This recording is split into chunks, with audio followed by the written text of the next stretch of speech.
Today we're mostly filming the all-electric Hyundai Kona, aka the Select Car Leasing Mobile Coffee Unit. Hello, my name's Rick Bullemere, and today we're not only going to show you the varying dog sizes which fit in the Hyundai Kona sit, but also how you can make a coffee with your car. Oh, and we'll also tell you about the performance, who this car would best suit, and how you can select the best lease deals with Select. Welcome to the Hyundai Kona Ultimate. Yoo-hoo! So first impressions, we've not been driving long, but it's got auto steer, it's really good. The car does a lot of the heavy lifting for you. It's really good, look at this. It's properly handling the corners. I'll tell you where the auto steer comes in really handy is in traffic. So if you're stuck in bumper to bumper traffic and you just want to relax, it will match the speed to the car in front, it will keep you in lane and just make traffic jams a lot less painful. Hyundai didn't invent the mainstream EV market, but back in 2018, it introduced one of the models usually credited with popularizing it, the Kona Electric. Since then, the model has come a long way and has been developed based on learnings from their avant-garde Ioniq 5 and Ioniq 6.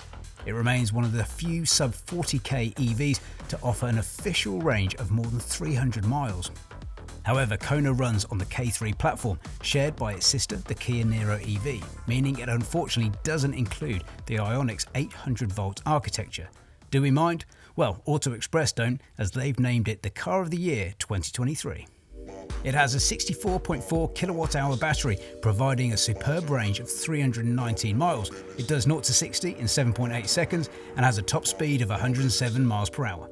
It charges at 100 kilowatts, taking it from 10 to 80% in 43 minutes.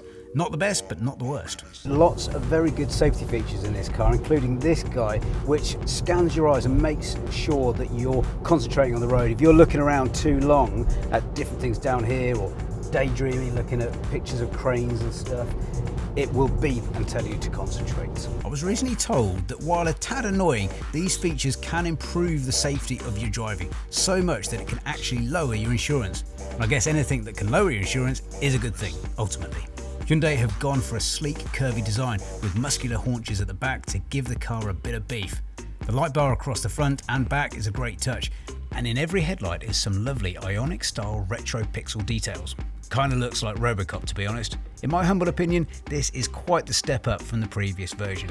This is my favourite angle. What's yours? Let us know in the comments. Oh, lovely little noise there. So initial thoughts on the interior of the Hyundai Kona. Got lots of nice buttons here. It's quite clever in that it manages to be futuristic but without being too minimalist, which is what some other electric cars have done, which can be a little bit impractical. You've got access to your climate control right there and a big off button if you just want to turn it off. Incidentally, you've got 4 dots here, and I was wondering what the 4 dots stand for. It's Morse code and it stands for H, which stands for, well, I'm presuming Hyundai. Hyundai. There you go. Fascinating fact of the day. Interestingly, the Kona also comes with a heat pump, which powers your auxiliary controls, great for those winter months when your range may take a hit. Safety details are well up to class standards, all models getting forward collision avoidance with pedestrian detection and an e-call emergency button that'll activate automatically to inform the rescue services should any of the front, side or curtain airbags inflate. A couple of other wicked features I love on this. It's got a head-up display, which means it projects vital information on your windscreen so that you don't have to look around, look down. So it tells me my navigation, tells me how fast I'm going, tells me where my next turn is. And also when you indicate, this thing comes up here and gives you a little mirror into what's coming up behind you. Brilliant for identifying blind spots and hopefully missing any cyclists, motorcyclists or cars trying to undertake you. Very useful. Let's talk about the storage because there's loads of it down here. We'll start off with the bottle holders and the coffee cup holders. If you press this button, you can retract and move these little plastic bits around and gives you more room for more stuff. You can also take out this guy, and under here you've got a little shelf, and you can also take that out as well. I don't know what you would put in there. Answers on a postcard, what would you put in here? But also, in fact, hang on a minute, hang on. Right, if you've got kids, you might want to keep one of these. Does it? The perfect fit. Sorry if I've just deafened you, Callum, in your earphones. But stuff does tend to rattle around quite a lot in here, and I kind of feel like you want some sort of felt or something to stop it making that noise when you're driving around. It's got these flappy paddles here which can adjust your regen, so if you want to have one pedal driving, you can. So you've got 4 different levels. You've got level 1, level 2, level 3 and full I-pedal accelerating and braking. So as soon as I take my foot off that accelerator, the car's going to slow down for me and we'll come to a complete stop. Oh, and apparently as well, it's got a dog mode. So if you have a furry friend and you want to leave him or her in the car and not overheat, it will set your temperature in here to be nicely cooled. And very importantly, it will tell you on the screen that dog mode is activated. So onlookers won't smash a window to release your furry friend from a burning furnace. Oh, do not press that, Richard. The boot space clocks in at 466 litres with the seats up, enough room for 2 to 3 suitcases, and 1,300 litres with the seats down. If you're trying to be more efficient with space, it's refreshing to see the 40-20-40 split with the back seats, meaning you can slot your snowboard with ease if you're driving to somewhere like the Alps or Scotland. Check out our video guide on how to drive to the Alps in an EV if you're doing that.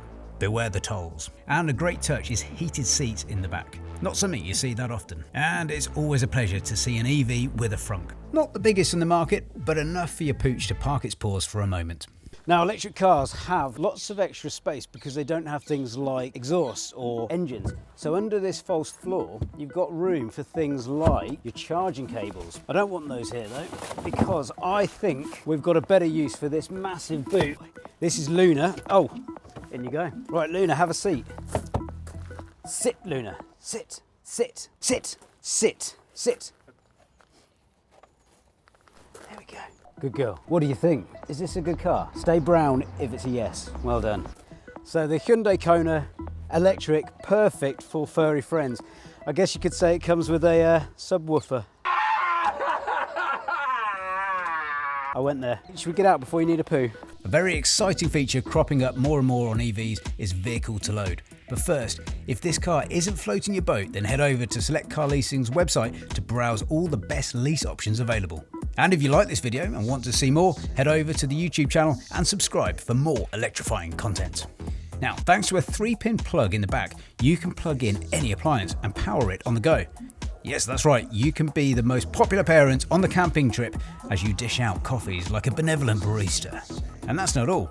If one of your EV pals is in a pinch, you can actually give another EV a top-up from your car, albeit very slowly. Probably best for emergencies only, I guess. Another very handy feature we're glad Hyundai have carried across from the Ioniq line is remote parking. Here's the Ioniq 6 without anyone behind the wheel at the press of a button on the key. Now here's us trying to do the exact same thing with the Kona. Let us know in the comments what we're doing wrong. Very useful for getting in and out of very tight parking spaces, by the way, when it works, that is. So, who does this car best suit? Well, you're definitely getting bang for your buck with this range at this price point. While it's not nearly as inspiring as the Ioniq line, it shares nearly all the same features and practicalities that make them both very special and incredibly safe. But do you want that backseat driver? Let us know in the comments.